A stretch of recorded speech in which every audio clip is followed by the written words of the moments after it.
Assalamualaikum warahmatullahi wabarakatuh. Hai, Alhamdulillah kita berjumpa lagi pada minggu ini.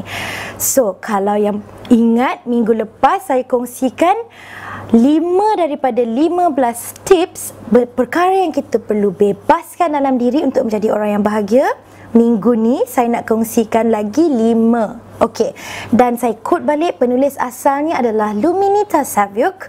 Dan kenapa saya nak kongsikan? Sebab saya rasa ini adalah satu poin-poin yang penting yang kita patut amalkan dalam hidup untuk menjadi orang yang tenang dan bahagia, insya-Allah. So, nombor 1, apa yang kita perlu bebaskan untuk menjadi orang yang bahagia? Sebenarnya bukan nombor 1, nombor 6, tapi untuk minggu ni nombor 1, bebaskan diri daripada complain. Give up complaining. Biasalah kita ni hidup tak pernah lari daripada kesusahan, ujian dan sebagainya. Dan perkara biasa juga yang kita lakukan adalah dengan komplain. Kalau kita dapat keputusan tak elok, komplain. Kita punya harga barang naik, kita komplain. Everything else that is happening, all we do is complain. Memanglah biasanya benda yang kita komplain tu adalah benda yang betul, faktanya betul, tapi untuk diri sendiri, untuk ketenangan dan kebahagiaan diri sendiri, just stop complaining. Instead, apa yang kita nak buat kalau kita tak komplain? Lihatlah hikmah di sebalik sesuatu. Belajar untuk redha dan syukur. Kalau tak silap saya adalah satu hadis ke apa ke yang biasa kita dengar tu, peliknya orang mukmin ni bila dia ada kekayaan ke dan kesenangan dan sebagainya, dia menjadi orang yang bersyukur. Tetapi bila dia diuji dengan ujian, dia menjadi orang yang sabar. So, senang je formula dalam hidup ni, jadi orang yang syukur dan sabar. Memanglah mudah nak kita cakap ni, tapi latihan ini kita perlu latih dalam diri kita sendiri. Mula daripada hari ini, jadilah orang yang banyak bersyukur. Dah tak komplain dah, insya-Allah saya yakin anda dan saya akan merasakan satu kelainan dan kenikmatan yang luar biasa, sebab kita akan rasa orang yang lebih gembira. Dah stop complaining, kita pun dah tak rasa negatif. Orang yang datang dengan kita pun tak adalah rasa macam dia ni duduk dengan dia ni balik-balik komplain, balik-balik komplain. InsyaAllah lepas ni orang macam ni, wow, dia dah berubah lah, dah jadi orang yang positif. Okay, so number 7 ataupun nombor 2, apa yang kita perlu bebaskan adalah bebaskan diri daripada criticism. The luxury of criticism.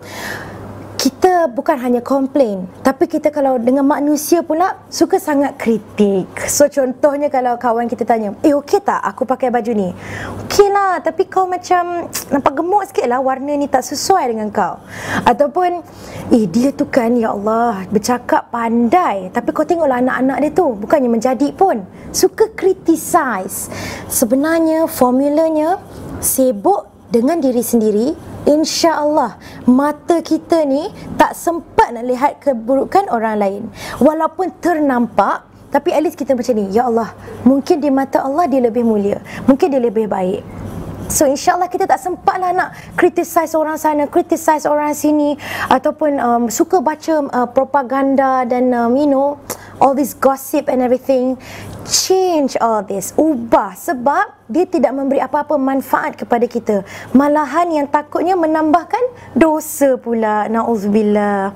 Okay, so number 8 or number 3 for this week, give up your need to impress others. Bebaskan keperluan diri ni, asyik nak buat orang lain suka kat kita, ataupun nak biar kenapa pakai macam ni, sebab aku nak pergi jumpa dengan Tan Sri ni, aku kenalah pakai macam nampak gas sikit.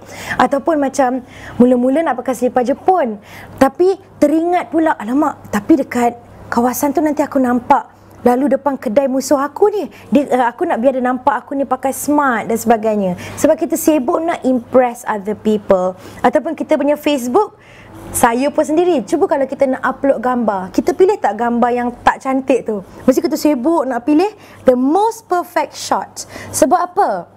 Apa orang punya pendapat pasal diri kita tu sangat memberikan kesan kepada diri kita. So, if kita give up benda ni, bebaskan diri kita daripada perlu buat orang lain rasa impress dengan kita, insya-Allah kita akan jadi orang yang tenang dan gembira. Sebab everything, setiap kegembiraan dan ketenangan itu lahir daripada hati kita sendiri. Okay, so number 9, give up your resistance to change. Biasa tak kita dengar kata-kata ni, atau mungkin kita biasa ungkapkan, tak boleh lah, aku ni memang jenis macam ni, jenis yang macam kalau nak bercakap depan orang ni macam segan lah. So kita macam always tak nak change. Give this up. Bebaskan diri daripada apa dipanggil resistance ni, macam membataskan diri kita daripada berubah. Keluar daripada kepompong tu. Bayangkan macam mana seekor ulat bulu yang dia masuk, ataupun caterpillar, dia masuk dalam kekun, dia kena kepung dalam kekun tu. Bila dia keluar, dia menjadi seekor kupu-kupu yang cantik. So, if kita lawan all this resistance and just ikut apa yang kita perlu buat, keluar daripada kita punya comfort zone, insya-Allah, make the change.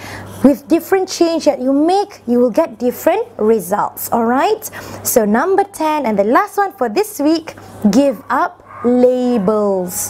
Apa yang membuatkan perpecahan antara ummah ke, antara jemaah ke, antara kawan-kawan ke adalah label. Oh, dia tu macam percaya macam ni sikit. Dia orang tu contoh ya, kalau dari agama kita bagi ke orang lah, Wahabi lah, Syiah lah, Sunni lah. Well, memanglah mungkin kepercayaan mereka itu berbeza. Tapi untuk kita, tak payahlah nak bagi-bagi label ni. Kerana melabelkan orang ataupun manusia dan sebagainya, dia akan membuatkan kita yang stres. Okay? So contoh, walaupun kita ada kawan-kawan yang berbeza dengan kita, it's okay. Memang Allah ciptakan manusia berbeza. So kita belajar untuk menerima orang lain. Kita tidak memberi label pada orang. Contoh seorang ibu, jangan label lah anak nombor 1 ni rajin, anak nombor 2 ni banyak cakap, anak nombor 3 ni pemalu. Stop this labeling. Move on. Jadi orang yang lebih positif, ceria, dan insya-Allah everything begins with yourself. Kalau kita betulkan diri sendiri, insya-Allah kita akan menjadi orang yang lebih tenang dan bahagia. So insya-Allah kita berjumpa lagi minggu hadapan. Assalamualaikum warahmatullahi wabarakatuh. Bye.